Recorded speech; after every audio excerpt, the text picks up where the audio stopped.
एक छोटे से गांव में अहमद नाम का एक नेक दिल लड़का रहता था। अहमद हमेशा दूसरों की मदद करता और सबके साथ मोहब्बत से पेश आता था। एक दिन वो स्कूल जा रहा था कि रास्ते में उसे एक बूढ़ी दादी अम्मा दिखाई दी।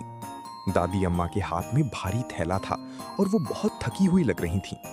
अहमद फौरन उनके पास गया और बोला, दादी अम्मा, मैं आपका थैला उठा देता हूँ। दादी अम्मा मुस्कुरा दी। अहमद ने थैला उठाया और उन्हें उनके घर तक छोड़ाया। दादी अम्मा ने खुश होकर अहमद को दुआएं दी।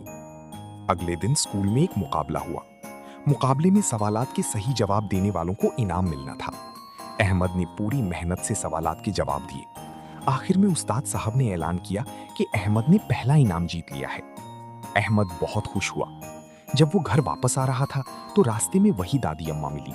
उन्होंने मुस्कुराकर कहा, बेटा, जो बच्चे दूसरों की मदद करते हैं, अल्लाह भी उनकी मदद करता है। अहमद ने समझ लिया कि छोटी सी नेकी भी इंसान को बड़ा इनाम दे सकती है। सबक: हमेशा दूसरों की मदद करनी चाहिए, क्योंकि नेकी कभी जाया नहीं जाती।